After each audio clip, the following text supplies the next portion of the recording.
ఈ గొప్ప అవకాశాన్ని బట్టి ప్రభువుకి నేను ఎంతగానో కృతజ్ఞతాస్తుతులు చెల్లిస్తున్నాను. వాస్తవంగా ఈ విధంగా నిలబడటానికి, ఆయన వాక్యాన్ని ధ్యానించడానికి, ఆయన వాక్యాన్ని ప్రకటించడానికి నేను ఎంతమాత్రం అర్హుడిని కాదు. కానీ ఆయన తన ప్రేమను బట్టి, కృపను బట్టి నన్ను ఈ విధంగా మలుచుకొని ఆయన వాడుకుంటున్న విధానాన్ని బట్టి ప్రభువుకి నేను ఎంతగానో కృతజ్ఞుడై ఉంటున్నాను. అదేవిధంగా చేరువచ్చిన మీ అందరికీ నా హృదయపూర్వక వందనాలు.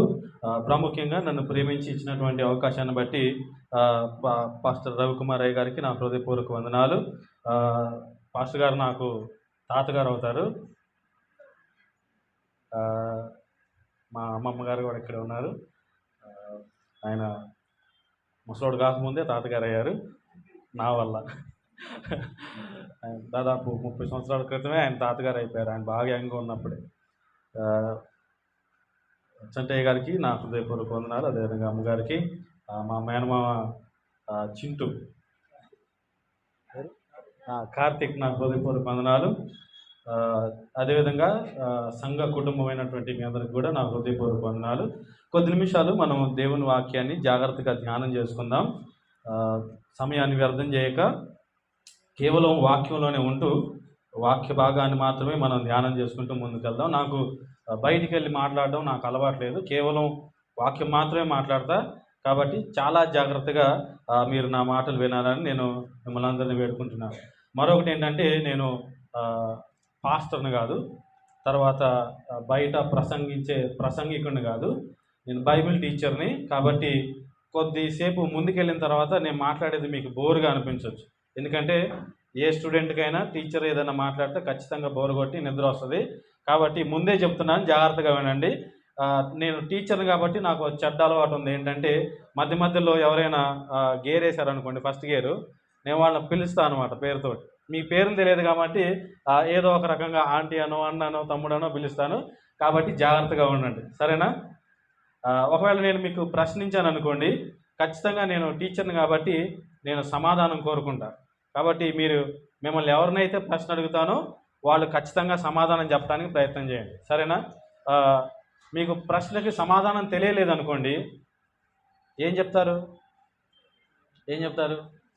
తెలియదు అని చెప్పినా కూడా అది సమాధానం అవుతుంది. కాబట్టి తెలియదైనానే చెప్పండి, సరేనా? అర్థమైందా? ప్రశ్నించినప్పుడు తెలియదని చెప్తే అది కూడా ఒక సమాధానమే. కాబట్టి తెలియదని చెప్పండి. నా స్టూడెంట్స్ కూడా నేను అదే చెప్తా. ఒకవేళ మీకు నేను ఏదైనా ఎగ్జామ్లో ఏదైనా క్వశ్చన్ ఇస్తే మీకు తెలియలేదనుకోండి, ఏదో ఒకటి రాయండి, అది కూడా సమాధానమే. కాబట్టి మీరు రాసిన దానికి ఒక మార్క్ ఇస్తా అని చెప్తా. కాబట్టి ఎవరు కూడా నా ఎగ్జామ్ పేపర్లో ప్రశ్నలు వదిలిపెట్టరు, చాయిస్తో సహా మొత్తం రాసేస్తారు. తెలిసినా తెలియకపోయినా రాసేస్తారు. వాళ్ళు మంచిగా రాసినా రాయకపోయినా ఒక మార్క్ వస్తుంది వాళ్ళు రాసిన దాన్ని బట్టి. కాబట్టి మీకు తెలియకపోయినా కానీ సమాధానం చెప్పడానికి ప్రయత్నం చేయండి, సరేనా? ఇప్పుడు జాగ్రత్తగా దేవుని వాక్యాన్ని ధ్యానం చేసుకోవడానికి మనం ప్రయత్నిద్దాము. అపోస్తలుడైనటువంటి పౌలు తిమోతికి రాసినటువంటి 2వ పత్రిక 2వ అధ్యాయము మొదటి వచనాన్ని మనం చదువుదాం. వాస్తవంగా 1 నుంచి 9 వచనాలు గల వాక్య భాగం నా ధ్యాన భాగమే. కానీ నేను ఏమనుకుంటున్నానంటే, ఈ మొదటి వచనం మీద ఎక్కువగా మనం ధ్యానం ఉంచి దాన్ని నేర్చుకోవడానికి ప్రయత్నం చేద్దామని చెప్పి నాకు అనిపిస్తూ ఉంది. అందుకని మొదటి వచనం మాత్రం చదివి మరలా మనం దీనికి సంబంధించినటువంటి వెనుకున్నటువంటి చరిత్ర అంతా తెలుసుకొని మళ్ళీ ఇక్కడికి వద్దాం, సరేనా? ఒకసారి అది చదువుదాం. నా కుమారుడా, క్రీస్తు యేసునందున్న కృప చేత బలవంతుడు కమ్ము. చాలండి. అందరూ మోకరించి కళ్ళు మూసుకున్నట్లయితే చదవబడినటువంటి వాక్య భాగాన్ని బట్టి మనం ప్రార్థన చేసుకుందాం. పరిశుద్ధుడా, ప్రేమగల తండ్రి, మీ ఘనమైన నామానికి వందనములు, స్తోత్రం నాయన. మధ్యాహ్న కాల సమయంలో ప్రభువా మరొకసారి మీ పాదాలు చెంతకు వస్తున్నాం. అయ్యా, మీ బిడ్డలుగా మీ పిల్లలుగా తండ్రి మీ సన్నిధిలో చేరున్నాం తండ్రి. అయ్యా, మిమ్మల్ని ఆరాధించే దినము పరిశుద్ధ ఆదివారము, పునరుద్ధాన సంస్మర దినం ప్రభువా. అయ్యా, మీ సన్నిధిలో మీ బిడ్డలుగా నాయన మీ పేరు పెట్టబడినటువంటి మీ ప్రజలుగా కూడుకొని ఉన్నాము. మిమ్మల్ని ఇప్పటి వరకు ఆరాధించాం తండ్రి, మీకు వందనాలు, స్తోత్రం నాయన. పాడవలసిన రీతిలో పాడలేనట్లయితే మమ్మల్ని క్షమించండి. ఆత్మతోనూ మనసుతోనూ పాడి మిమ్మల్ని మహింపరిచే బిడ్డలుగా మమ్మల్ని తీర్చిదిద్దండి తండ్రి. ఈ సమయంలో మీ బిడ్డలుగా నాయన మీ ఎదుట కూర్చోండి. మీ వాక్య భాగంలో నుంచి నాయన అయ్యా మీ మాటలు నాయన మేము అయ్యా అర్థం చేసుకోవాలని ప్రభా మీ వాక్యంలో నుంచి వచ్చేటువంటి మాటలు ప్రభు నాయన మేము నాయన మా హృదయాల్లోకి తీసుకోవాలని ఉంటుండగా తండ్రి పరిశుద్ధాత్ముడ మా అందరికీ సహాయం చేయండి, కృపను అనుగ్రహించండి. మీరే మీ మహిమార్థమై మమ్మల్ని అందరినీ వాడుకొని ముందుకు నడిపించమని ప్రభువును రక్షకుడైనటువంటి క్రీస్తు నామములో ప్రార్థించి అడుగు వేడుచున్నాం పరమ తండ్రి, ఆమేన్. ఈ చదవబడినటువంటి వాక్య భాగము తిమోతికి రాసినటువంటి 2వ పత్రికలో నుంచి మనం చదివాము. ఈ పత్రిక రాసినటువంటి వ్యక్తి ఎవరండి? ఎవరు? అపోస్తలుడైన పౌలు గారు ఈ యొక్క పత్రికను రాశాడు. మనందరికి బాగా పరిచయం కదండి. ముఖాముఖిగా చూడకపోయినా అట్లీస్ట్ ఆయన రాసిన పత్రికల ద్వారానే ఆయన కొంచెం పరిచయం కదా. మన ఇంటి పక్కన పౌలు గారు కాకపోవచ్చు, లేదంటే ఊర్లో ఉన్నటువంటి పౌలు గారు కాకపోవచ్చు, కానీ ఈయనైతే క్రైస్తవుడైనటువంటి ప్రతి ఒక్కరికి కూడా బైబిల్తో కొంచెం దాంతో కొంచెం టచ్ ఉన్న వాళ్ళకి ఖచ్చితంగా ఈయన పరిచయం. ఈయన దాదాపు 14 పత్రికల దాకా రాసినట్టున్నాడు బైబిల్ గ్రంథంలోని. అందులో ఇదొక పత్రిక. ఈ అపోస్తలుడైనటువంటి పౌలు ఎంతో ప్రాముఖ్యమైనటువంటి వ్యక్తిగా కనబడుతున్నాడు బైబిల్ గ్రంథంలో.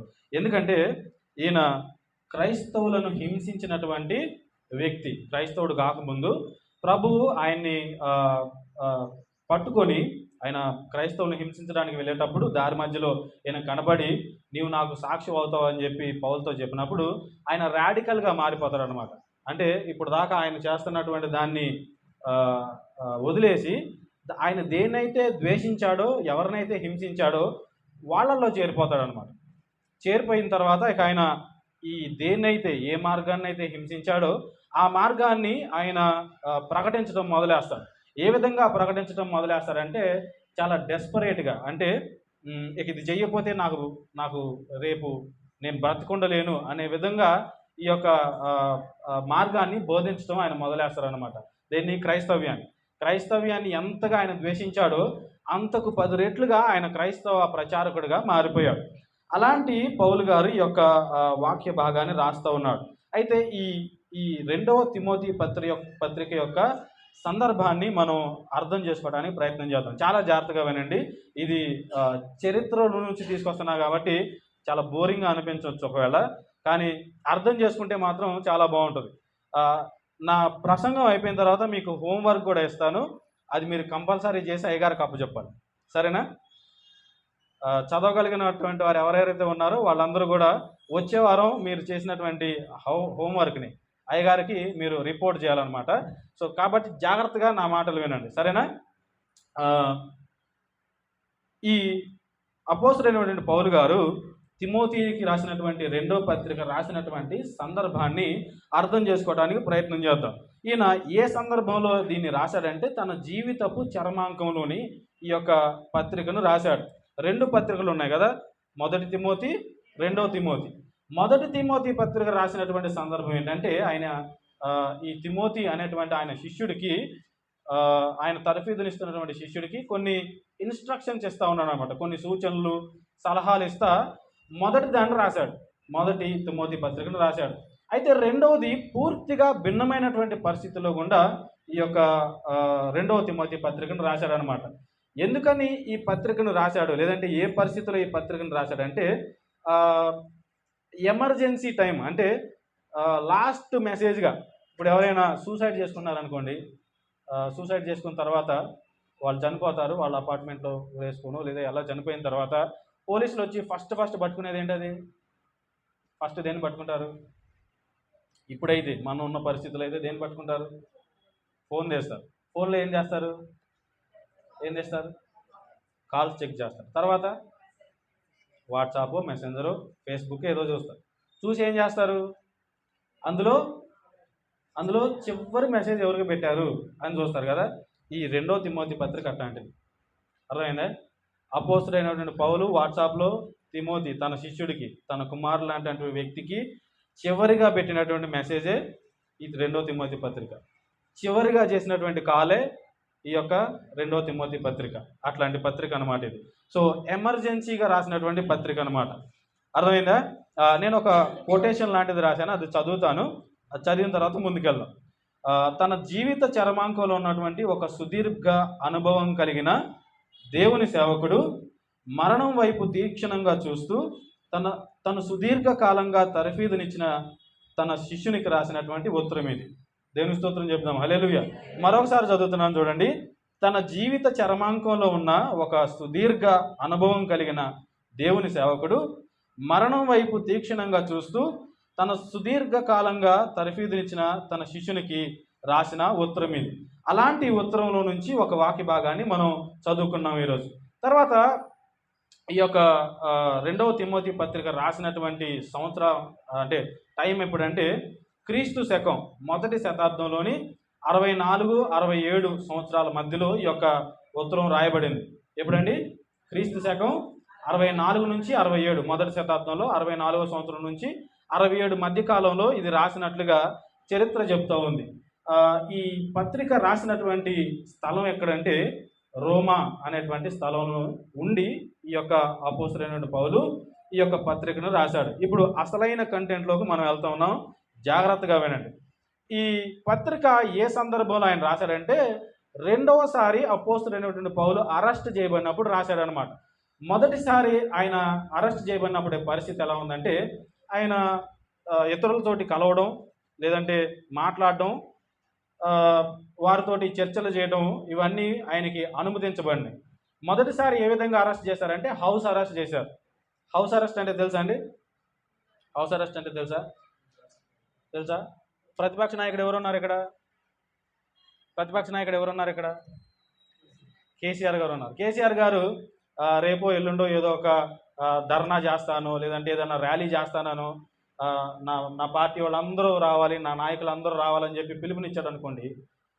ప్రభుత్వం దాన్ని చేయనివ్వట్లేదు అనుకోండి. ఏం చేస్తారు? ఒక 1000 మంది పోలీసులు కేసీఆర్ గారి ఇంటి ముందు, ఒక 100 మంది 200 మంది పోలీసులు ఇక్కడ మన ఫిలిం నగర్లో ఉన్నటువంటి ఎమ్మెల్యే గారి ఇంటి ముందు ఉండి వాళ్ళని బయటికి రాకుండా చేస్తారు కదా, అంతే కదా. అలాంటి అరెస్టు పౌలు గారికి ఫస్ట్ టైం జరిగిందనమాట. ఫస్ట్ సారి ఎలా అరెస్ట్ చేశారంటే హౌస్ అరెస్ట్ చేశారు. ఎందుకు హౌస్ అరెస్ట్ చేశారంటే ఆయన మీద మోపినటువంటి నేరాలు చెల్లేటువంటిగా లేవు. మతపరమైనటువంటి నేరాలు మోపారు కానీ అవి చెల్లలేదు.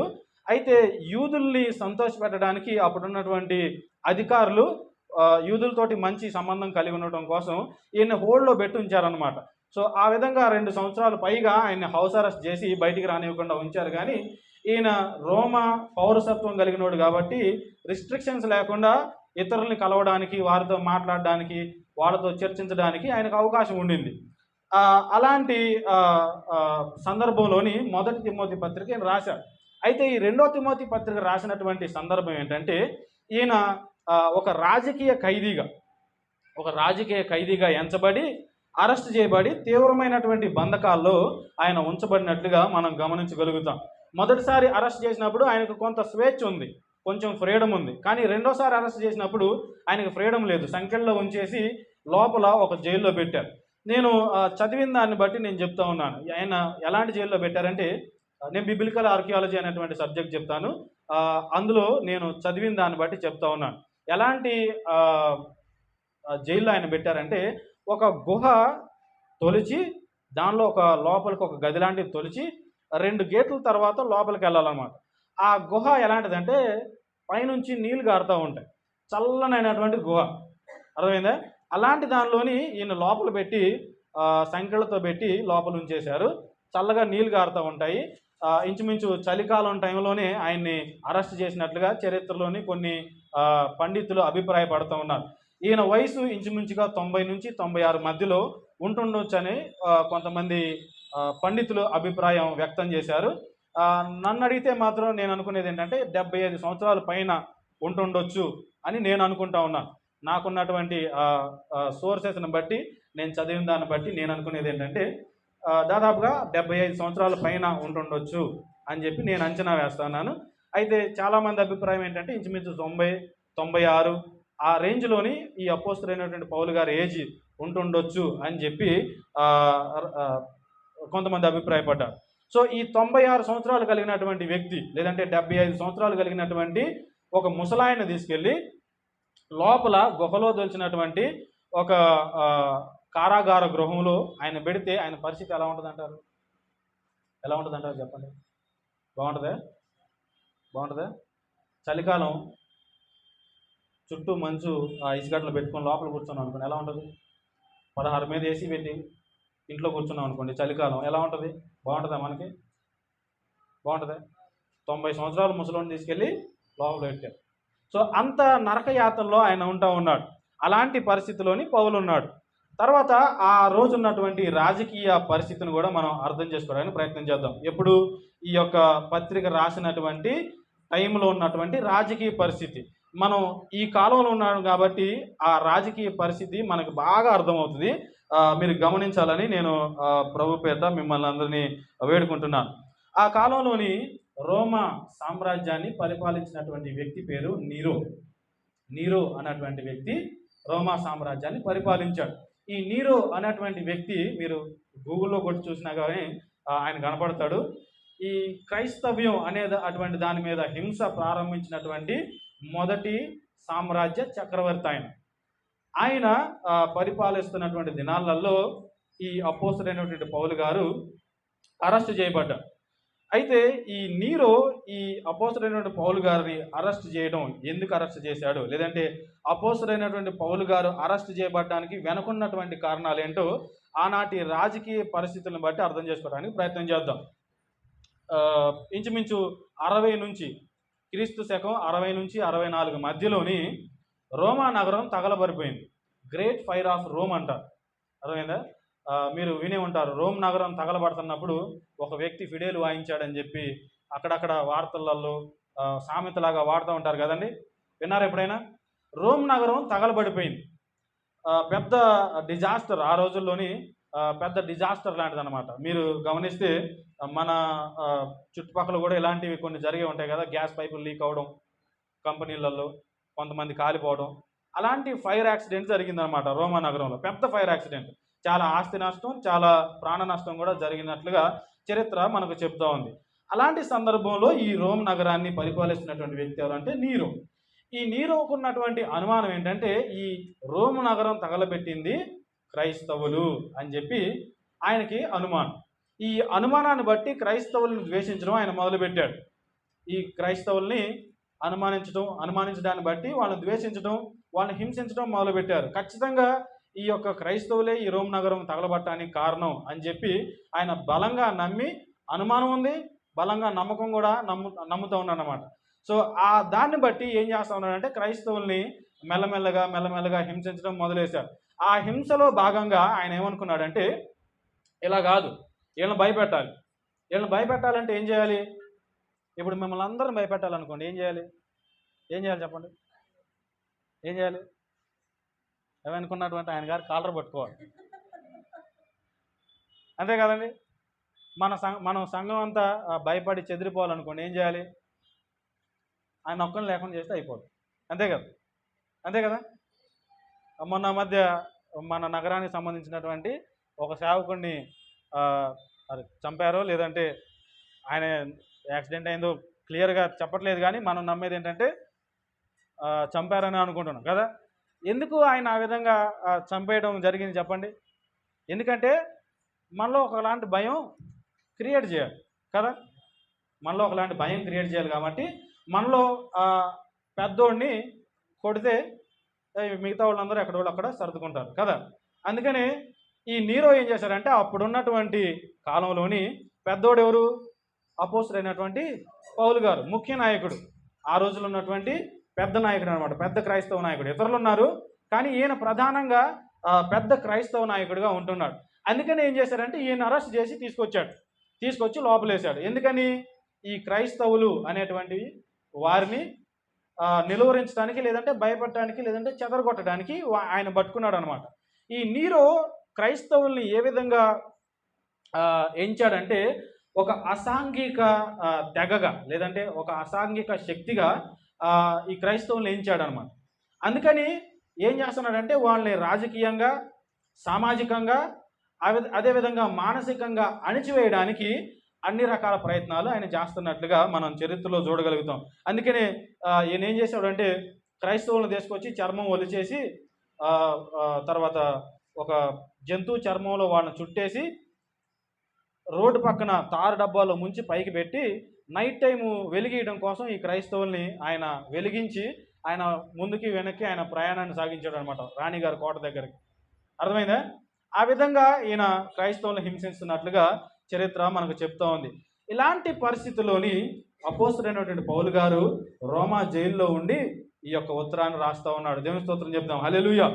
ఇప్పుడు చాలా జాగ్రత్తగా ఇక్కడ కొన్ని విషయాలను మనం అర్థం చేసుకోవడానికి ప్రయత్నం చేద్దాం. ఉత్తరం ఎవరు రాశారండి? ఎవరికి రాశాడు? ఈ ఇద్దరిని పట్టుకుందామా, సరేనా? ఈ ఇద్దరిని పట్టుకొని వీళ్ళ వాస్తవిక పరిస్థితిని అర్థం చేసుకోవడానికి ప్రయత్నం చేద్దాం. అప్పుడు మనం ఈ 2వ అధ్యాయంలో రాయబడినటువంటి ఈ మొదటి వచనం దగ్గరికి వస్తే మనకు విషయం మొత్తం అర్థమైపోద్ది అనమాట, సరేనా? ఆ తర్వాత నేను దీన్ని ఎక్స్ప్లెయిన్ చేసి నా ప్రసంగాన్ని ముగిస్తాను. ఆ తర్వాత మీకు హోంవర్క్ ఇస్తాను, సరేనా? చాలా జాగ్రత్తగా వినండి.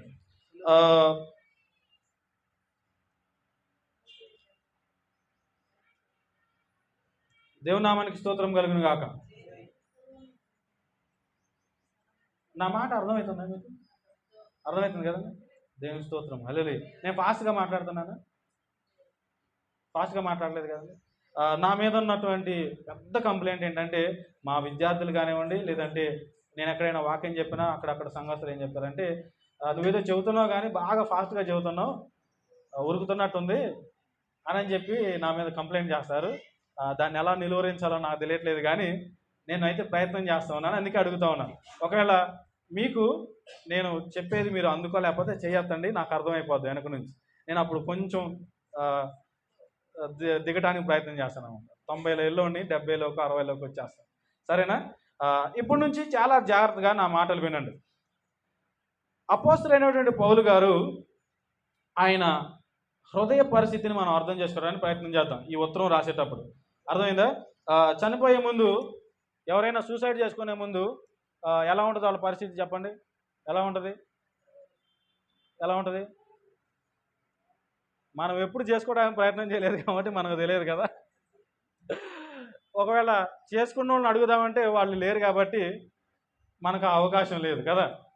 ఒకవేళ వాళ్ళు తప్పిపోయి ఉంటే, అంటే బ్రతుకుంటే వాళ్ళని అడగవచ్చు, నువ్వు ఇది చేసే ముందు నీకు ఎలా ఉందని చెప్పి మనం అడగవచ్చు. కానీ ఇంచుమించు ప్రయత్నం చేసిన వాళ్ళు చాలామంది, ఖచ్చితంగా చావాలని ప్రయత్నం చేసిన వాళ్ళు అందరూ వెళ్ళిపోయారు కాబట్టి వాళ్ళని అడగలేము. నిజంగా చావాలని లేక ప్రయత్నం చేసిన వాళ్ళు ఉంటారో వాళ్ళు బతుకుతారు కాబట్టి వాళ్ళని అడిగినా కానీ సరైన సమాధానం చెప్పలేరు. అయితే మరణించే ముందు కొంతమంది ఈ మధ్య వీడియోలు తీసి సోషల్ మీడియాలో పెడుతున్నారు కదా, వాళ్ళ ఫేస్ని అబ్జర్వ్ చేయడానికి ప్రయత్నం చేయండి, వాళ్ళు మాట్లాడే మాటల్ని అబ్జర్వ్ చేయడానికి ప్రయత్నం చేయండి. వాళ్ళ వాస్తవ పరిస్థితి మీకు అర్థమైపోతుంది. అర్థమైందా? నేను మా బైబిల్ కాలేజీలో సైకాలజీ అండ్ బిబ్లికల్ కౌన్సిలింగ్ అనేటువంటి 2 సబ్జెక్టులు చెప్తాను. నేను ఏం చేస్తానంటే మాకున్నటువంటి సబ్జెక్ట్ని బట్టి ముఖం చాలా వరకు వాళ్ళ హావభావాలను బట్టి మనసుని కొంతమేర అర్థం చేసుకోవడానికి మనకు అవకాశం ఉంటుంది. తర్వాత వాళ్ళు మాట్లాడే మాటలను బట్టి వాళ్ళ హృదయాన్ని అర్థం చేసుకునేటువంటి అవకాశం ఉంటుంది. తర్వాత వాళ్ళు మాట్లాడేటువంటి టోన్ను బట్టి, ఏ విధంగా మాట్లాడుతున్నారు, వాళ్ళ టోన్ ఎలా ఉంది అనే దాన్ని బట్టి కూడా ఇంచుమించు వాళ్ళ హృదయ స్థితిని మనం అంచనా వేయచ్చు. పూర్తిగా తెలుసుకోలేకపోయినా కొంతమేర మనం అంచనా వేయచ్చు. అయితే అపోస్తల పౌలు గారు మన ముందు లేరు ఇప్పుడు కదా. ఆయన ముఖం మనం చూడలేము, ఆయన వాయిస్ మనం వినలేము కదా. మరి ఆయన వాస్తవిక హృదయ పరిస్థితి మనం ఎలా తెలుసుకోగలుగుతాం? ఆయన రాసిన దాన్ని అర్థం చేసుకోవడానికి ప్రయత్నం చేసి అందులో నుంచి ఆయన హృదయ భావాన్ని అర్థం చేసుకోవడానికి మనం ప్రయత్నం చేద్దాం. మనం ఎవరైనా ఒక్కళ్ళు చదవండి. చాలా సంఘాల్లో పోటీ పడతారు కాబట్టి ఆ పోటీ లేకుండా, గందరగోళం లేకుండా ఒక్కళ్ళు చదవడానికి ప్రయత్నం చేయండి. నేను చెప్పేవన్నీ ఒకళ్ళే చదవడానికి ప్రయత్నం చేయండి. ఎవరైనా ఒకళ్ళు అంటే ఒక్కొక్కసారి ఒక్కొక్కళ్ళు, అందరికీ అవకాశం రావాలి కాబట్టి ఒక్కొక్కసారి ఒక్కొక్కళ్ళు చదవండి. పోటీ పడకుండా ఒక్కసారికి ఒకళ్ళే చదవండి. అపోస్తల కార్యాల 2వ తిమోతి పత్రిక 2వ అధ్యాయము 4వ అధ్యాయము 6 నుంచి 8 వచనాలు మనం చదువుదాం. 4 నుంచి 6 వచనాలు. 2వ తిమోతి పత్రిక 4వ అధ్యాయము 6 నుంచి 8 వచనాలు. నేనిప్పుడే పానార్పణముగా పోయబడుచున్నాను, నేను వెడలిపోవు కాలము సమీపమై ఉన్నది, మంచి పోరాటము పోరాడితిని, నా పరుగు కడముట్టించి తిని, విశ్వాసము కాపాడుకొంటిని. ఇక మీదట నా కొరకు నీతి కిరీటం ఉంచబడి ఉన్నది. ఆ దినమందు నీతిగల న్యాయాధిపతి అయిన ప్రభువు అది నాకు మాత్రమే కాకుండా తన ప్రత్యక్షతను అపేక్షించు వారికి అందరికీ అనుగ్రహించును. దేవుని స్తోత్రం చెప్దాం. హల్లెలూయా. ఇక్కడ అపోస్తలుడైనటువంటి పౌలు గారు ఏం చెప్తున్నాడంటే, నేను పానార్పణంగా పోయబడతా ఉన్నాను, తర్వాత నేను వెళ్ళిపోయే కాలం సమీపమై ఉన్నది అని చెప్తూ ఉన్నాడు. దీన్ని మనం అర్థం చేసుకోవడానికి ప్రయత్నం చేద్దాం. ఇక్కడ ఆయన ఏం చెప్తున్నాడంటే, తిమోతితోటి ఉత్తరం ఎవరు రాశారు? పౌలు రాశారు. ఎవరికి రాశాడు? సో తిమోతితో ఏం చెప్తా ఉన్నాడంటే, తిమోతి నేను వెళ్ళిపోతున్నా, ఇక నేను పానార్పణంగా పోయబడతా ఉన్నాను. పానార్పణంగా పోయబడుతున్నాను అనే దాన్ని సింబాలిక్గా రాశాడు. అంటే మీరు చూడండి, ఒక గ్లాసులోంచి నీళ్ళు కింద పోసారనుకోండి, ఏమవుతుంది? గ్లాసులో నీళ్ళు కింద భూమి మీద పోసారనుకోండి, ఏమవుతుంది? భూమిలో కలిసిపోతాయి. మళ్ళీ తీసి బాటిల్లో పెట్టగలుగుతామా? సింబాలిక్గా చెప్తాను, నేను వెళ్ళిపోతున్నాను, నేను చనిపోతున్నాను, మళ్ళీ వెనక్కి రాను, ఇంక నేను నీకు కనబడను అని చెప్తా ఉన్నాడు. సో నేను ప్రాణార్పణంగా పోయబడుతున్నాను, నేను వెడలిపోతున్నాను, ఇక మీదట నా కొరకు నా పరుగు కడముట్టించేశాను, నీకు నా కోర్స్ ఆఫ్ టైం అయిపోయింది, నేను చేసినంత సేవ చేశాను, నేను పడినంత శ్రమను పడ్డాను, నేను చేయాల్సిందంతా కంప్లీట్ చేశాను, నేను ఎంత పోరాటం చేయాలో అంత పోరాటం చేశా, ఇంక నేను మరణించబోతున్నాను, నేను వెళ్ళిపోతున్నాను, నాకు నీతి కిరీటం ఉంచబడి ఉంది, నా యొక్క విశ్వాసాన్ని నేను కాపాడుకుంటున్నాను అని చెప్తా ఉన్నాడు. ఇక్కడ అపోస్తలుడైన పౌలు గారు దేన్ని చూస్తున్నాడంటే, అత్యంత సమీపంగా తన మరణాన్ని చూస్తూ ఉన్నాడు. అత్యంత సమీపంగా తన మరణాన్ని చూస్తూ ఉన్నాడు. మీరు ఒకసారి మీ హృదయంలో ప్రశ్న వేసుకోండి, 24 గంటల తర్వాత మీరు చనిపోతారు అని చెప్తే మీ పరిస్థితి ఎలా ఉంటుంది చెప్పండి. ఒక గంట తర్వాత ఈ యొక్క ఆరాధన అయిపోగానే కిందకి దిగంగానే కింద ఒక 10 మంది మనల్ని గన్తో షూట్ చేస్తారు అని చెప్పి మీకు ఇప్పుడే తెలిసింది అనుకోండి, ఏం చేస్తాం? ఏం చేస్తాం చెప్పండి? 10 రోజులైనా ఇక్కడే ఉంటాం కదండి. వాళ్ళు వెళ్ళిపోయారు అని చెప్పిందాక మనం ఇక్కడే ఉంటాం కదండి, అంతేనా? లేదంటే ఆ పక్క నుంచి ఎటైనా దూకి వెళ్ళే మార్గం ఏదో ఉందేమో చూస్తాం కదా. ఎందుకని? మనం చావడానికి ఇష్టం ఉండదు కదా. చూస్తా ఎవరు చచ్చిపోతారు చెప్పండి కదా. కాబట్టి బ్రతకడానికే ప్రయత్నం చేస్తాం. వెళ్ళి మనం ఎదురుకొచ్చే లారీనో ఏదో వెహికల్నో గుద్దాం కదా. ఎందుకంటే మనకు బ్రతుకు మీద ఆశ ఉంటుంది కదా. ఎంత బ్రతికినా సరే, ఒక 100 సంవత్సరాలు బ్రతికిన ముసలోళ్ళైనా దగ్గరికి వెళ్ళి అడిగి చచ్చిపోతావా రేపు అని అడిగామనుకోండి, చచ్చిపోతామని చెబుతారా? ఇంకో 2 రోజులు 3 రోజులు బతుకుదాం అనుకుంటున్నా అంటారు, అంతే కదా. సో బ్రతకడానికి మనకు ఆశ ఉంటుంది. అయితే ఇక్కడ అపోస్తలుడైన పౌలు గారు అత్యంత సమీపంగా తన మరణాన్ని చూస్తూ ఉన్నాడు, చాలా దగ్గరలో తన మరణాన్ని చూస్తున్నాడు. మనకు కూడా మన వ్యక్తిగత ఆరోగ్య కారణాల దృష్ట్యా మనం చచ్చిపోతాము అని కనుక చెప్తే మన పరిస్థితి ఎలా ఉంటుంది చెప్పండి?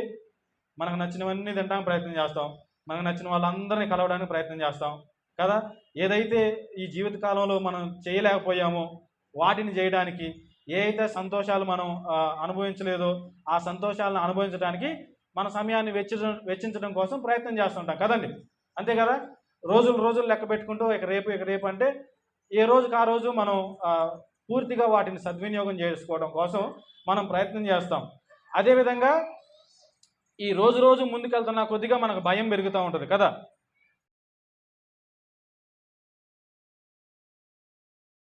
ఇక 1 గంట తర్వాత మనం చచ్చిపోతాము అని కనుక మనకు తెలియజేయబడింది అనుకోండి, మన హృదయంలో చాలా టెన్షన్ ఉంటుంది కదండి కదా. అసలు దాన్ని ఎలా ఎదుర్కోవాలి, ఎలా ఉంటుంది, ఆ ఎక్స్పీరియన్స్ ఎలా ఉంటుంది, ఇవన్నీ మనకు తెలియదు కాబట్టి చాలా టెన్షన్గా ఉంటుంది కదా. కొత్తగా ఏదైనా చేస్తే టెన్షన్గానే ఉంటుంది కదా, అవునా కదా. ఎగ్జామ్ రాయడానికి వెళ్ళేటప్పుడు పేపర్ చూసేంత మట్టుకు చాలా టెన్షన్గా ఉంటుంది కదా. ఒకసారి పేపర్ చూడంగానే, ఎగ్జామ్ రాసిన వాళ్ళు చెప్పండి, పేపర్ చూడంగానే ఎలా ఉంటుంది? వచ్చిన క్వశ్చన్లు అయితే ఓకే రాసేయచ్చు అని చెప్పి మంచి కాన్ఫిడెన్స్తో ఇక ఎటు చూడం. అదే ఏమి రాలేదనుకోండి, ఏమి రాదుగా అని చెప్పి అడబడేసి ఫ్యాన్లు ఎన్ని ఉన్నాయి, లైట్లు ఎన్ని ఉన్నాయి, ఎంతమంది స్టూడెంట్స్ ఉన్నారు, ఏ కలర్ బట్టలు వేసుకున్నారు, ఎవరెవరు ఏ పెన్నులు వాడతారు, అవి కొద్దిగా జాగ్రత్తగా మనం మైండ్లో పెట్టుకోవడానికి ప్రయత్నం చేస్తాం. ఎందుకంటే ఇది రాదుగా మనకి కదా. సో మనకు మరణం ఎలా ఉంటుందో తెలియదు కాబట్టి చాలా టెన్షన్గా ఉంటుంది కదా. అపోస్తలుడైన పౌలు గారు కూడా మరణానికి సిద్ధంగా ఉన్నాడు, కానీ ఆయన హృదయంలో టెన్షన్ ఉంది. ఆయన హృదయంలో టెన్షన్ ఉంది. తర్వాత ఆయన ఆయన పరిస్థితిని మనం అర్థం చేసుకోవడానికి ప్రయత్నం చేద్దాం. మరొక ఆయన హృదయ స్థితిని మనం అర్థం చేసుకోవడానికి ప్రయత్నం చేద్దాం. 4వ అధ్యాయము 11వ వచనాన్ని చదువుదాం. అదే 2 తిమోతి పత్రిక 4వ అధ్యాయం 11వ వచనం. లూకా మాత్రమే నా యొద్ద ఉన్నాడు, మార్కును వెంట పెట్టుకొని రమ్ము, అతడు పరిచారము నిమిత్తము ప్రయోజనకరమైన వాడు. దేవుని స్తోత్రం చెప్దాం. హల్లెలూయా. 1వ అధ్యాయము 15వ వచనాన్ని కూడా చదువుదాం. ఆసియాలోని వారందరూ నన్ను విడిచిపోయారన్న సంగతి నీ వెరుగుదువు. వారిలో ఫుగెల్లు, హెర్మొగనే అనువారున్నారు. దేవుని స్తోత్రం చెప్దాం. హల్లెలూయా. ఈ చదవనటువంటి 2 వాక్య భాగాలను మనం అర్థం చేసుకోవడానికి ప్రయత్నం చేస్తే ఈ 4వ అధ్యాయం 11వ వచనంలో ఆయన ఏం చెప్తున్నాడంటే, లూకా మాత్రమే నా దగ్గర ఉన్నాడు, నువ్వు మార్కుని తీసుకొని నా దగ్గరకు రా అని చెప్తా ఉన్నాడు. ఎవరికి? తిమోతికి చెప్తూ ఉన్నాడు. ఈ మొదటి అధ్యాయంలో ఆయన ఏం చెప్తున్నాడంటే, ఆసియాలో ఉన్న వాళ్ళందరూ కూడా నన్ను వదిలిపెట్టి వెళ్ళిపోయారు అని చెప్తా ఉన్నాడు. ఇక్కడ ఆయన ఏం ఫీల్ అవుతున్నాడు అంటే, లోన్లీగా ఫీల్ అవుతున్నాడు, ఒంటరితనాన్ని అనుభవిస్తున్నాడు. అక్కడేమో మరణం కొంచెం ఉంది, కొంచెం టెన్షన్గా ఉంది, ఏం జరుగుతుందో ఎలా జరుగుతుందో తెలియదు. రెండవదిగా తనతో పాటు ఉన్న వాళ్ళందరూ కూడా తనని వదిలిపెట్టి వెళ్ళిపోయారు. ఇక్కడ మనం అర్థం చేసుకోవాల్సినటువంటి మరొక విషయం ఏంటంటే, ఇందాక క్రైస్తవుల్ని భయపెట్టడానికి నీరో క్రైస్తవుల్ని హింసిస్తున్నాడని చెప్పాను కదా. ఈ అపోస్తలుడైన పౌలు గారిని పట్టి చెరసాల్లో వేయంగానే ఆ నీరోకు భయపడి ఎంతో పాటు ఉన్న వాళ్ళందరూ కూడా వదిలిపెట్టి వెళ్ళిపోయారు. కేవలం కొంతమంది, ఇంచుమించు ఒక 10-15 మంది మాత్రమే ఆయనతో నిలబడి ఉన్నారు. మిగతా వాళ్ళందరూ కూడా ఆయన వదిలిపెట్టి, ఆసియాలో ఉన్నటువంటి ఆయనతో పాటు ఉన్నటువంటి స్నేహితులందరూ కూడా ఈ నీరోకు భయపడి ఆయన వదిలిపెట్టి వెళ్ళిపోయారు. ఇప్పుడు ఆయన ఏం చేస్తున్నాడంటే, ఈ జైల్లో ఒక్కడే ఉన్నాడు. ఒక్కడే ఉండటం మాత్రమే కాదు, ఆయనతో పాటు లూకా ఉన్నాడు, కానీ ఒక్కడే ఉన్నాడు. తర్వాత హృదయంలో ఒంటరితనాన్ని ఆయన అనుభవిస్తూ ఉన్నాడు. 2 విషయాలు ఆయన హృదయంలో జరిగేటివి మనకు కనబడుతున్నాయి. ఒకటేమో టెన్షన్తో ఉన్నాడు, రెండోది లోన్లీనెస్, ఒంటరితనంలో ఆయన ఉంటున్నట్లుగా మనం గమనించగలుగుతాం. మరొక విషయాన్ని మనం చూద్దాం, ఆయనలో జరిగేటువంటి విషయాన్ని. ఇక్కడే క్షమించాలి, ఇవి 2 ఆయన యొక్క హృదయంలో ఉంటా ఉన్నాయి. ఏ విధంగా ఉంటున్నాడంటే, ఒంటరిగా ఉన్నాడు, టెన్షన్తో ఉన్నాడు. ఈ రెండింటిని కనుక మనం కలిపి చూడగలిగితే సైకాలజికల్ పరిభాషలో మనం చెప్పాలంటే యాంగ్జైటీ అంటారు. ఏం జరుగుతుందో తెలియదు, భయంగా ఉంది, తర్వాత నాతోటి ఎవరూ లేరు, నేను ఒక్కడనే ఉన్నాను అని చెప్పేటువంటి ఆలోచన ఆయన కలుగుతూ ఉంది. రకరకాల ఆలోచనలు కలుగుతూ ఉన్నాయి. మీరు ఇంటికి వెళ్ళాక ఈ తిమోతి పత్రికను కనుక మీరు చదువుకుంటా వెళ్తే ఆయన ఏ విధంగా రాస్తున్నాడంటే, దీన్ని 1 by 1గా రాయకుండా అక్కడొకదాన్ని పట్టుకొని ఇది ఇది ఇది ఇది అని చెప్పి రాస్తూ ఉన్నాడు. మీరు పౌలు రాసిన వేరే పత్రికలు కనుక మీరు చూస్తే ఒక ఆర్డర్లో ఆయన వస్తాడు, ఒక ఆర్డర్లో ఆయన రాసినట్లుగా మనకు కనబడుతుంది. కానీ ఇది మాత్రం బొంబాస్టిక్గా ఉంటుంది అనమాట. అంటే అదొక రకమైనటువంటి చిందరవందరగా అనేక విషయాలను ఒక దగ్గర పెట్టి రాస్తున్నట్లుగా మనకి కనబడుతూ ఉంటుంది. మీరు ఇంటికి వెళ్ళాక చదవడానికి ప్రయత్నం చేయండి, మీకు ఇది అర్థమవుతుంది అనమాట. అదొకటి అంటే పికప్ చేసి అక్కడొకటి రాస్తున్నట్లుగా మనకు కనబడుతుంది. కంపోజ్డ్గా ఉండదు అంతగా. దాన్ని బట్టి మనకి ఏమర్థమవుతుందంటే, ఈయన యాంగ్జైటీతో ఉన్నాడు. యాంగ్జైటీ అంటే తెలుగులో చెప్పాను అనుకోండి, మీకు అర్థం కాకపోవచ్చు, కానీ తెలుగులో ఇంకా సరైనటువంటి అర్థవంతంగా ఉంటుంది అన్నమాట. తబ్బిబ్బు అంటారు. తబ్బిబ్బు అనేటువంటి మాట ఎప్పుడైనా విన్నారా? ఉబ్బి తబ్బిబ్బు అవుతున్నాడు అంటారు కదా.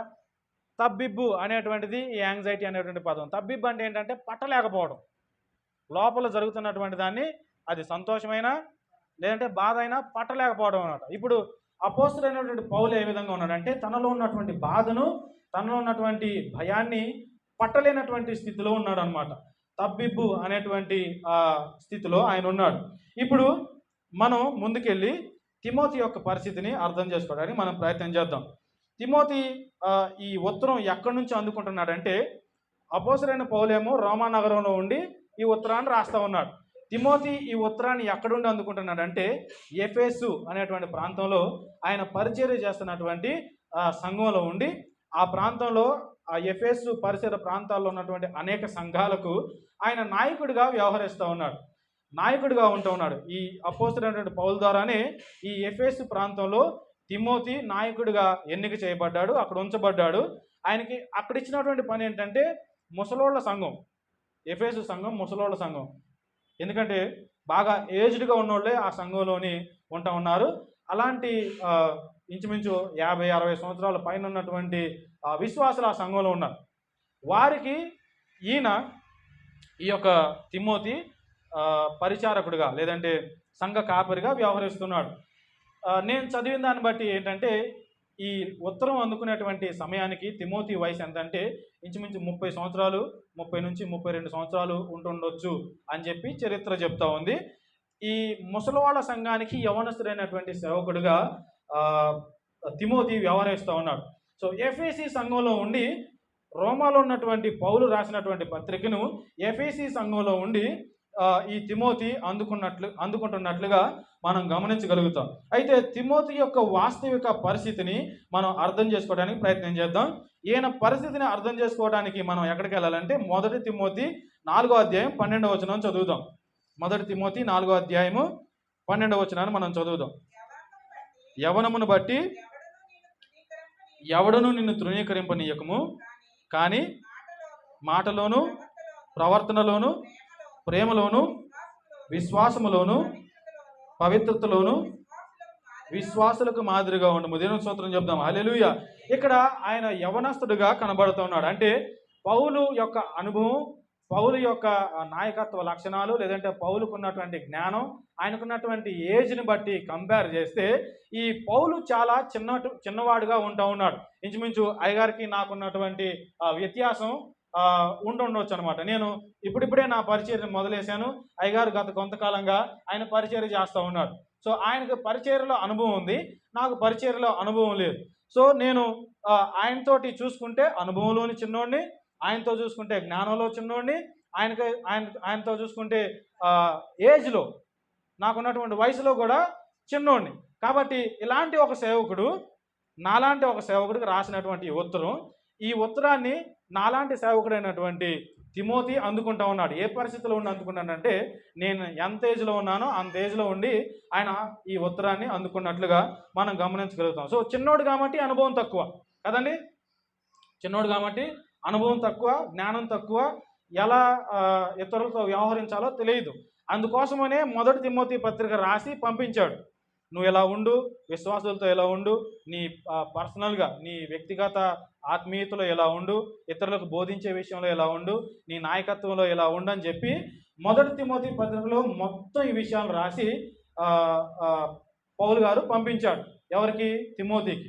సో ఇక్కడ ఈ పత్రికలో 1 తిమోతి పత్రికలో ఏమని గుర్తు చేస్తున్నాడంటే, నువ్వు కుర్రోడి కాబట్టి నువ్వు నీ ప్రవర్తనలో జాగ్రత్తగా ఉండు బాబు, నువ్వు కుర్రోడు కాబట్టి నీ మాటలో జాగ్రత్తగా ఉండు, ఇతరులతో నువ్వు వ్యవహరించే తీరులో నువ్వు జాగ్రత్తగా ఉండు, నిన్నెవడు కూడా వీడేంటి అని అనే విధంగా నువ్వు ఉండకు, నువ్వు సంఘ నాయకుడిగా ఉంటున్నావు కాబట్టి నిన్నెవడు కూడా తృణీకరించకుండా నీ ప్రవర్తన జాగ్రత్తగా కాపాడుకో అని రాస్తున్నాడు. సో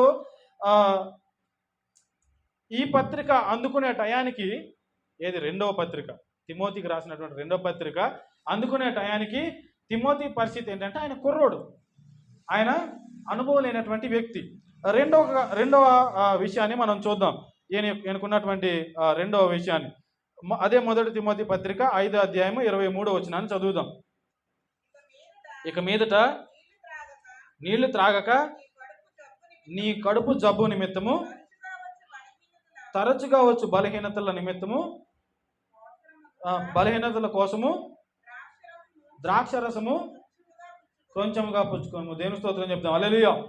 ఇక్కడ రెండవదిగా మనకి ఏం కనపడతా ఉందంటే, ఈయన కుర్రోడు, అనుభవం లేనివాడు మాత్రమే కాదు కానీ అనారోగ్యంతో బలహీనుడిగా కూడా ఉంటున్నట్లుగా మనం గమనించగలుగుతాం. ఆయనకి శరీరంలో ఏదో రుగ్మత ఉంది, కడుపులో ఏదో జబ్బు ఉంది, దీర్ఘకాలికమైనటువంటి జబ్బు అయి ఉంటుండొచ్చు.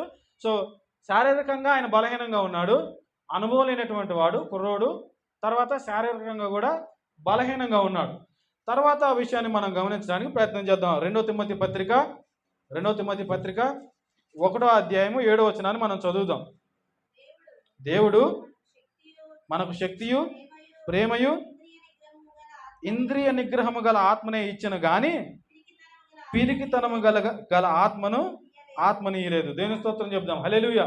ఇక్కడ అపోస్తలుడైనటువంటి పౌలు తిమోతితో ఏం చెప్తున్నాడంటే, మనకి ఇంద్రియ నిగ్రహం కలిగినటువంటి ఆత్మను ఇచ్చాడు కానీ పిరికితనం కలిగినటువంటి ఆత్మను ఇయ్యలేదని చెప్తున్నాడు. దీన్ని బట్టి ఆయన ఏం చెప్తున్నాడంటే, మనకు పిరికితనం కలిగినటువంటి ఆత్మను దేవుడు ఇయ్యలేదు కాబట్టి ధైర్యంగా ఉండు అని చెప్తా ఉన్నాడు.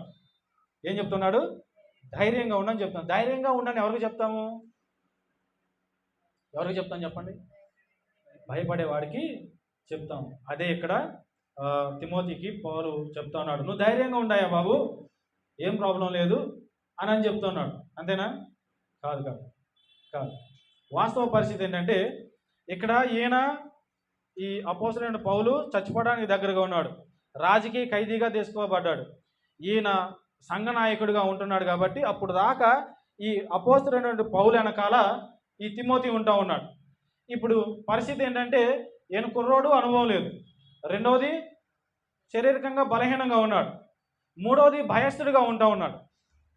సాధారణంగానే భయం కలిగినటువంటి వాడిగా, మొహమాటం కలిగినటువంటి వాడిగా మనకి తిమోతి గురించి తెలియజేయబడుతుంటుంది. మీరు 1 తిమోతి పత్రిక 2 తిమోతి పత్రిక ఒక్క సిట్టింగ్లో చదివితే ఆయన పరిస్థితి మీకు అర్థమవుతుంది అన్నమాట. మొహమాటం గలోడు, ఈజీగా మాట్లాడలేనటువంటి వాడు.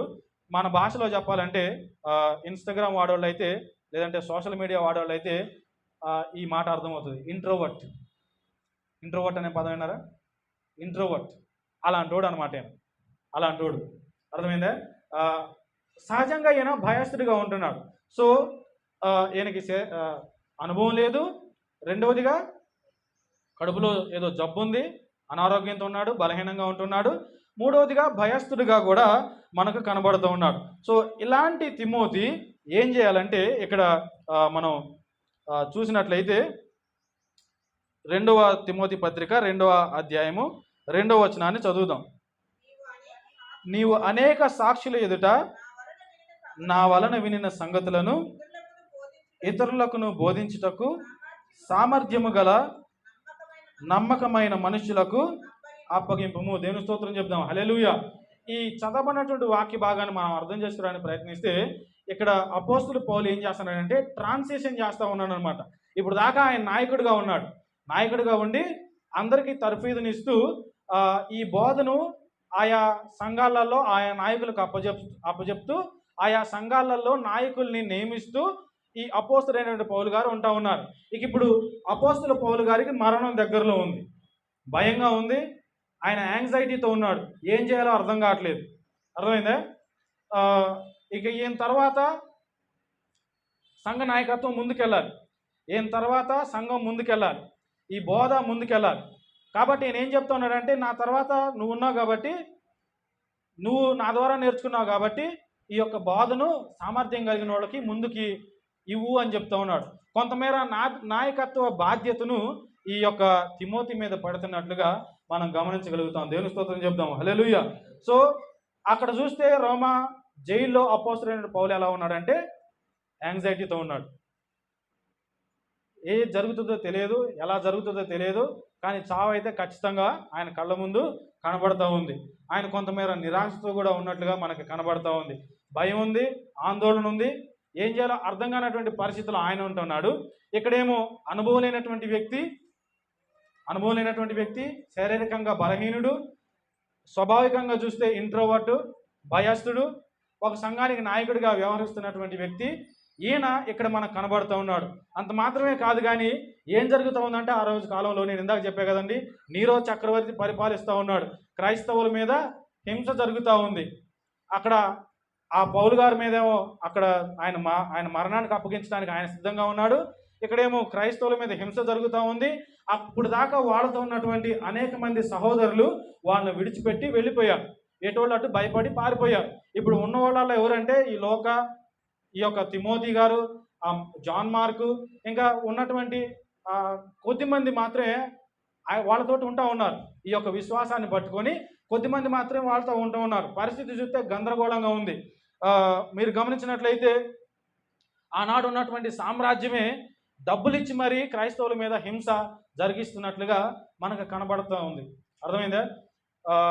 ఈ యొక్క రోమా సామ్రాజ్యపు కనుసన్నల్లోనే ఈ క్రైస్తవ సంఘం మీద హింస జరుగుతున్నట్లుగా, వాళ్ళ అక్కడక్కడ కనబడితే కొడుతున్నట్లుగా, తర్వాత కొంతమందిని సింహాలకి ఆహారంగా వేయడం, కొంతమంది క్రైస్తవులు కనబడితే వాళ్ళని నగ్నంగా బయట ఊరేగించడం, కొంతమంది క్రైస్తవులను చర్మం ఒలిసేసి ఎండలో వేయడం. ఈ విధంగా రోమా సామ్రాజ్యంలోని నీరో పరిపాలిస్తున్నటువంటి సమయంలోని రోమ్ చక్రవర్తి ప్రోద్బలంతో జరుగుతూ ఉంది. అలాంటి భయంకరమైనటువంటి పరిస్థితుల్లో సంఘం ఆ రోజు ఉంటా ఉంది. అలాంటి పరిస్థితుల్లోని ఈ యొక్క అనుభవం కలిగినటువంటి సేవకుడు ఈ అనుభవం లేనటువంటి కొత్త సేవకుడికి ఈ యొక్క పత్రికను రాస్తా ఉన్నాడు. తన జీవిత చరమాంకంలో ఏ విధమైనటువంటి పరిస్థితుల్లో ఉన్నాడంటే ఆందోళనతో ఉన్నాడు, యాంగ్జైటీతో ఉన్నాడు, భయంతో ఉన్నాడు. తర్వాత కొంతమేర ఈ సంఘాన్ని పూర్తిగా ముందుకి అంటే ఈ సంఘాన్ని ఇంకా కొన్ని రోజులు ముందుకు తీసుకెళ్ళలేకపోతున్నానటువంటి నిరాశతో కూడా ఉంటుండొచ్చు. కానీ అలాంటి పరిస్థితుల్లో కూడా ఆయన నుండి ఏం చెప్తున్నాడంటే, నా పరుగును కడముట్టించాను, నా మరణం నాకు కనబడతా ఉంది, ఇక నేను పానార్పణంగా పోయబడతా ఉన్నాను. కాబట్టి నువ్వేం చేస్తావంటే తిమోతి, నువ్వేం చేస్తావంటే ధైర్యం తెచ్చుకో అని చెప్తా ఉన్నాడు. దేవుని స్తోత్రం చెప్దాం. హల్లెలూయా. ఈ 2వ తిమోతి పత్రిక 2వ అధ్యాయం 1వ వచనాన్ని మనం చదవడానికి ప్రయత్నం చేద్దాం. నా కుమారుడా, క్రీస్తు యేసునందున్న కృపచేత బలవంతుడు కమ్ము. దేవుని స్తోత్రం. హల్లెలూయా. యాంగ్జైటీతో ఉన్నటువంటి పౌలు, భయాందోళనలో ఉన్నటువంటి పౌలు, ఎలాంటి ఫేవరబుల్ కండిషన్స్ లేవన్నమాట. ఎలాంటి ఆయన విడిపించబడతాడు అని చెప్పి చూడడానికి ఎలాంటి ఆశ లేదు. నిరాశగా ఉన్నటువంటి పౌలు, మరణానికి సిద్ధపడుతున్నటువంటి పౌలు తన జీవిత చర్మాంకంలో ఉండి ఇక్కడ ఎలాంటి ధైర్యం లేనటువంటి, శారీరకంగా బలహీనంగా ఉన్నటువంటి, తర్వాత అనుభవం లేనటువంటి, భయస్థుడైనటువంటి తన శిష్యుడైనటువంటి తిమోతికి ఏం చెప్తున్నాడంటే, నా కుమారుడా, క్రీస్తు యేసునందున్న కృపచేత బలవంతుడు కమ్ము అని చెప్తున్నాడు. దేవుని స్తోత్రం చెప్దాం. హల్లెలూయా. ఈ మధ్యాహ్న కాల సమయంలోని ఈ ఫిలిం నగర్ బాప్టిస్ట్ సంఘంలో కూడుకున్నటువంటి మనం ఏం అర్థం చేసుకోవాలంటే, దీన్ని బట్టి మనకు ఎన్నో రకాల యాంగ్జైటీలు ఉంటుండొచ్చు, ఎన్నో రకాల భయాందోళనలు మనకు ఉంటుండొచ్చు. మనం మన జీవితంలో నిరాశ నిస్పృహల్లో ఉంటుండొచ్చు. పౌలుకి ఎలాంటి ఆశ లేదు విడిపించబడతాడని, మరణాన్ని కోరుకుంటున్నాడు, మరణంకి వెళ్ళి చూస్తున్నాడు. ఇక ఆయన బయటకు వచ్చే అవకాశం లేదు. ఫస్ట్ సార్ అంటే ఆయన మీద ఏ తప్పు మోపబడలేదు కాబట్టి ఆయన కొంత ఆశ ఉంది, ఆయన కొంత బయటకు వస్తాడనేటువంటి నిరీక్షణ ఉంది. కానీ ఇప్పుడైతే లాకప్ అయిపోయాడు. ఈ రోమ్ చక్రవర్తి ఖచ్చితంగా ఈయన చంపేస్తాడు. సో ఈయనకు ఆశ లేదు, ఈయనకి ఎటు తిరిగి చూసినా కూడా నిరీక్షణ లేదు. అయినా కానీ ఏం చెప్తున్నాడంటే, నా కుమారుడా, ఎవరితో చెప్తున్నాడంటే తిమోతితో చెప్తున్నాడు. ఏం చెప్తున్నాడు? నా కుమారుడా, క్రీస్తు యేసునందున్న కృపచేత నువ్వు బలవంతుడు కానని. ఇక్కడ ఈయనకి నిరీక్షణ లేదు, ఈయన భయంతో ఉన్నాడు. అక్కడ ఆయనకి నిరీక్షణ లేదు, ఆయన కూడా భయంతో ఉన్నాడు. ఈయన ప్రాబ్లమ్స్లోనే ఉన్నాడు, ఆయన కూడా ప్రాబ్లమ్స్లోనే ఉన్నాడు. ఆయనైతే మరీ విడిపించలేనటువంటి ప్రాబ్లంలో ఉంటూ ఉన్నాడు. ఈయనైతే కొంత నిరీక్షణకు తగినటువంటి పరిస్థితిలోనే ఈ తిమోతి గారు ఉంటూ ఉన్నాడు.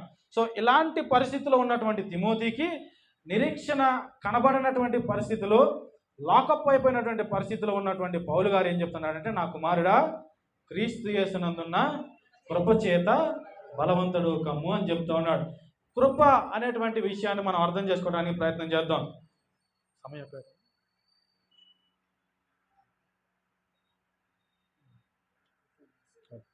కృప అనేటువంటి విషయాన్ని మనం అర్థం చేసుకోవడానికి ప్రయత్నం చేద్దాం. కృప అంటే తెలుసా అండి? కృప అంటే తెలుసా? మా సంఘంలో ఒక అక్క ఉంది, ఆవిడ కాదు. ఇక్కడ ఎవరైనా ఉన్నారా కృప అని? ఎవరున్నారా? కృప. ఈ కృప కాదండి, ఈ కృప కాదు. బైబిల్లో చెప్పబడినటువంటి విషయమైనటువంటి కృప, మనిషి కృప కాదు. రైట్. కృప అంటే ఏంటి చెప్పండి, మీకు తెలిసిన అర్థం చెప్పండి. ఎవరికైనా తెలుసా? పాడతాం కదా, కృప చాలును అని చెప్పి కదా, నీ కృప తప్ప వేరొకటి లేదయ్యా, పాడతాం కదా. కృప అంటే ఏంటి? కృప అంటే నేను తెలుగులో చెప్తా, అర్థం చేసుకోవడానికి ప్రయత్నం చేయండి. నేను తెలుగులో చెప్పినాక మీరు ఆశ్చర్యపడద్దు, సరేనా? కృప అంటే నిర్హేతుక జయమాన కటాక్షం. తెలుగులోనే చెప్పా. నిర్హేతుక జయమాన కటాక్షం. ఇది శంకరాచార్యులు డిక్షనరీలో ఉన్నటువంటి నిఘంటువులో ఉన్నటువంటి అర్థం. మనకు అర్థమయ్యే భాషలో చెప్తాను. కృప అంటే ఏంటంటే పొందదగని వాడికి ఇచ్చినటువంటి మేలు, లేదంటే పొందనర్హత లేని వాడికి ఇచ్చినటువంటి దయ, పొందనర్హత లేని వాడి మీద చూపించినటువంటి దయ. అర్థమైందా? ఎవరికైతే అర్హత లేదో వాడికి మనం చూపించేటువంటి దయనే కృప అంటాం, సింప్లిఫై చెప్పినప్పుడు. సో ఇక్కడ చెప్పబడేటువంటి కృప ఏంటంటే అలాంటి కృపగా ఈ పొందనర్హత లేని వాడి మీద చూపించబడినటువంటి కృప ఏంటంటే దేవుడు మన మీద చూపించినటువంటి కృప. దేనికి? మనం రక్షణ పొందడానికి ఈ కృప ఉపయోగపడుతుంది. ఏదంటే పొందడానికి అర్హత లేని వాడి మీద చూపించేటువంటి కృప. మనం వాస్తవంగా రక్షణ పొందడానికి మనకు అర్హత లేదు, మనం వాస్తవంగా పరలోకానికి మనం వెళ్ళడానికి మనకు అర్హత లేదు, ఈ విధంగా సంఘంలోకి వచ్చి కూర్చోడానికి మనకు అర్హత లేదు, దేవుని సన్నిధిలో ఉండడానికి మనకు అర్హత లేదు. ఎందుకంటే మనం స్వాభావికంగా పాపులం. మనం చేసేటువంటి పనుల ద్వారా కూడా మనం పాపులం. మనం ఏది చేసినా కానీ అది పాపమే. ఎందుకంటే నీ నీతి మురికి గుడ్డలాగా ఉందని చెప్పి బైబిల్ గ్రంథం తెలియజేయబడుతోంది. మనం ఎన్ని మంచి పనులు చేసినా కానీ అది మనల్ని రక్షించలేదు. కానీ మనల్ని రక్షించేది ఏంటంటే దేవుని కృప మాత్రమే. దేవుని కృప మనల్ని ఎలా రక్షించిందంటే, మనం శత్రులమై ఉంటుండగా, మనం బలహీనులమై ఉంటుండగా, దేవుని పరిశుద్ధతను అందుకోలేనటువంటి పరిస్థితిలో ఉంటుండగా, దేవుని నీతిని అందుకోలేనటువంటి పరిస్థితిలో మనం ఉంటుండగా, దేవాది దేవుడు భూలోకానికి వచ్చి మన స్థానంలో మరణించాడు. ఎలా మరణించాడంటే మన మీద ఉన్నటువంటి పాపాన్ని ఆయన మీద మోపుకొని ఆయన మన స్థానంలో మరణించి ఆయన మీద ఉన్నటువంటి నీతిని మన మీద పెట్టి, మనకు వాస్తవంగా ఆ నీతిని పొందుకోవడానికి మనకు అర్హత లేదు, కానీ ఆ నీతిని మన మీద ఉంచి మనల్ని నీతిమంతులుగా తీర్చి, నీతిమంతులుగా చేయలేదు, నీతిమంతులుగా తీర్చాడు. అంటే నువ్వు నీతిమంతుడివే అని చెప్పి డిక్లేర్ చేశాడు అన్నమాట. అలా చేసి మనల్ని రక్షించాడు. సో ఇది మనం పొందడానికి అర్హత లేనటువంటి కృప. అయితే ఇక్కడ చెప్పేటువంటి కృప ఏంటంటే ఈ కృప బలపరిచేటువంటి కృప. మనం ఒరిజినల్ లాంగ్వేజ్లో పోయి చూస్తే దీని అర్థం మనకి వివరంగా తెలియజేయబడుతుంది, కానీ సమయం లేదు కాబట్టి నేను ముందుకు వెళ్తున్నాను. ఇక్కడ చెప్పబడినటువంటి కృప ఏంటంటే బలపరిచేటువంటి కృప. ఎవరిని బలపరిచిద్దంటే బలహీనంగా ఉన్నటువంటి సేవకులు బలంగా పనిచేయడానికి ఈ కృప ఉపయోగపడుతుంది. బలహీనంగా ఉన్నటువంటి విశ్వాసులు బలంగా దేవుని పనిలో ముందుకెళ్ళడానికి ఈ కృప బలపరిచేటువంటిదిగా ఉంటుంది. దేవుని స్తోత్రం చెప్దాం. హల్లెలూయా. అందుకనే కింద ఆయన రాస్తా ఉన్నాడు. ఏమని రాస్తా ఉన్నాడంటే 3వ వచనం నుంచి మనం చదువుదాం. క్రీస్తు యేసు యొక్క మంచి సైనికుని వలె నాతో కూడా శ్రమను అనుభవించుము. సైనికుని వలె నాతో కూడా శ్రమ అనుభవించుము. సైనికుడు ఎవడైనా యుద్ధమునకు పోవునప్పుడు తను దండులో చేర్చుకుని వాడిని సంతోషపెట్టవలనని ఈ జీవన వ్యాపారములో చిక్కుకొనడు. మరియు జట్టి అయిన వాడు పోరాడినప్పుడు నియమ ప్రకారం పోరాడుకుంటే వానికి కిరీటం దొరకదు. పాటుపడిన వ్యవసాయకుడే చదవండి. నేను చెప్పు మాటను ఆలోచించుకొనుము. అన్ని విషయములందు ప్రభువు నీకు వివేకం అనుగ్రహించును. నా సువార్త ప్రకారము దావీదు సంతానంలో పుట్టి మృతులలో నుంచి లేచిన యేసుక్రీస్తుని జ్ఞాపకం చేసుకున్నాం. చాలండి, దేవుని స్తోత్రం చెప్దాం. హల్లెలూయా. ఇక్కడ ఈ కృప ఏ విధంగా ఉపయోగపడుతుందో ఆయన రాస్తా ఉన్నాడు.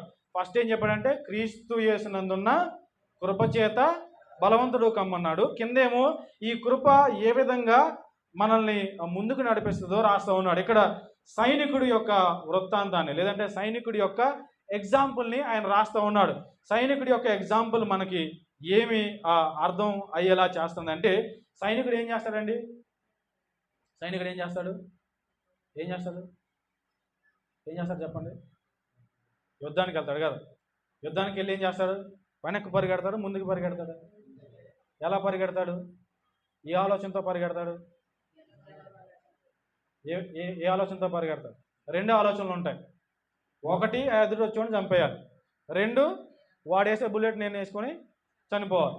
ఇదే డిటర్మినేషన్ కదా. సో ఈ కృప మనల్ని ఏ విధంగా బలవంతులుగా చేస్తుందంటే, జీవితంలో మనం ఎదుర్కొనే దేన్నైనా సరే రెండే రకాలు. ఏంటది?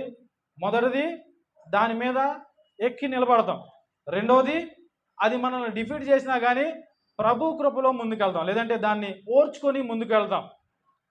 ఆ విధంగా మనల్ని ఈ కృప బలపరుస్తూ ఉంటుంది. రెండవ ఎగ్జాంపుల్ ఆయన ఇక్కడ చెప్తూ ఉన్నాడు. రెండవ ఎగ్జాంపుల్ ఏంటంటే జట్టి అయిన వాడు. ఇక్కడ దీన్ని మన సాధారణమైన తెలుగులోకి మనం తీసుకొస్తే మల్ల యుద్ధం చేసేవాళ్ళు ఇంతకుముందు తెలుసా అండి? మల్ల యుద్ధం చేసేవాళ్ళు రెజ్లింగ్ అంటారు కదా, WWEF అని చెప్పి కండలు వేసుకొని గుద్దుకుంటూ ఉంటారు చూసారా. అందులో ఏం జరుగుతుంది అంటే కొన్ని రూల్స్ ఉంటాయి, రూల్స్ అండ్ రెగ్యులేషన్స్ ఉంటాయి. ఆ విధంగా పోరాడితేనే, లేదంటే ఆ రూల్స్ ప్రకారం వాడు పోరాడితేనే వాడు గెలిచినట్లు. ఇప్పుడు రన్నర్ ఉన్నాడు అనుకోండి, మారథాను ఒక 100 మీటర్లు ఉరకాలనుకోండి, ఒక 5 మీటర్ల ఊరికి ఆగాడు అనుకోండి, ప్రైజ్ ఇచ్చేస్తారా? రిటర్న్ వెనక్కి ఉరికాడు అనుకోండి, ప్రైజ్ ఇచ్చేస్తారా? ఎలా ఉరకాలి? అక్కడ ఉన్నటువంటి రూల్స్ ప్రకారమే ఉరకాలి. క్రికెట్ ఆడుతున్నారు అనుకోండి, 6 నేను ఆ పక్కన బౌలింగ్ వేసేకెళ్ళి నుంచి కొడతా అంటే కొట్టనేస్తారా? కొట్టరు కదా. ఒకవేళ నా బ్యాటు వికెట్లకి వేసి కొడతంటే ఊరుకుంటారా? ఊరుకోరు కదా. సో ఆ ఆటలో ఉన్నటువంటి రూల్స్ ప్రకారం ఆడితేనే వాడికి ప్రైజ్ ఉంటుంది కదా. సో ఈ కృప మనల్ని ఏ విధంగా ముందుకు నడిపిస్తుంది అంటే, మనం ఎదుర్కొనేటువంటి ప్రతి పరిస్థితిలో కూడా క్రమశిక్షణ కలిగి ఉండడానికి ఈ కృప మనల్ని బలవంతులుగా తీర్చిదిద్దుతూ ఉంటుంది. తర్వాత మూడవ ఎగ్జాంపుల్ అక్కడ ఏం చెప్తున్నాడంటే, వ్యవసాయకుడి యొక్క ఎగ్జాంపుల్ని చెప్తూ ఉన్నాడు. వ్యవసాయకుడి యొక్క ఉదాహరణ చెప్తూ ఉన్నాడు. వ్యవసాయకుడు ఈరోజు విత్తనాలు నాటాడు అనుకోండి, ఎల్లుండి పంట కోయడానికి ప్రయత్నం చేస్తాడా? ఏం చేస్తాడు? మీరంటే సిటీలో ఉంటున్నారు కాబట్టి మీకు తెలియకపోవచ్చు. ఊర్లో అనుకోండి, ఇప్పుడు వచ్చే ఎండాకాలం అయిపోయిన తర్వాత వరి పంట వేసారనుకోండి, దాదాపు ఒక 6 నెలలు దాకా పడుతుంది కదా. 6 నెలల తర్వాత ఆ పంట చేతికి వస్తుంది. వ్యవసాయకుడు ఏం చేస్తాడు? ఈ 6 నెలలు రోజు పొలం దగ్గరికి వెళ్ళి పెరుగు అంటాడా? అంట కదా. ఏం చేస్తాడు? అది పెరిగినంత దాకా దానికి ఏమేం చేయాలో అది చేస్తూ ఉంటాడు కదా. సో ఇక్కడ ఈ కృప మనల్ని ఏ విధంగా బలపరుస్తుంది అంటే, మనం ఎదుర్కొనేటువంటి ప్రతి దానిలో కూడా మనం పేషెన్స్ తోటి, ఓర్పుతోటి ఉండగలిగేటువంటి విధంగా మనల్ని బలపరుస్తూ ఉంటుంది. మనం నిరీక్షణతోటి ఉండగలిగేటువంటి విధంగా మనల్ని బలపరుస్తూ ఉంటుంది. ఈ యొక్క మధ్యాహ్న కాల సమయంలోని ప్రియ సహోదరులారా, మనం ఏ పరిస్థితిలోనైనా ఉంటుండొచ్చు. అక్కడ అపోస్తలుడు పౌలు గారు నిస్పృహల్లో ఉంటున్నాడు. నిరాశ కలిగినటువంటి పరిస్థితిలోని, నిరీక్షణ లేనటువంటి పరిస్థితిలో ఉంటున్నాడు. తిమోతి ఏమో ఇక్కడ భయంతో ఉంటున్నాడు. ఎలా ముందుకెళ్లాలో తెలియదు, అనుభవం లేదు, భయంగా ఉన్నది. తర్వాత చుట్టూ పరిస్థితులు కూడా అనుకూలంగా లేవు, అత్యంత ప్రతికూలంగా ఉంటున్నాయి.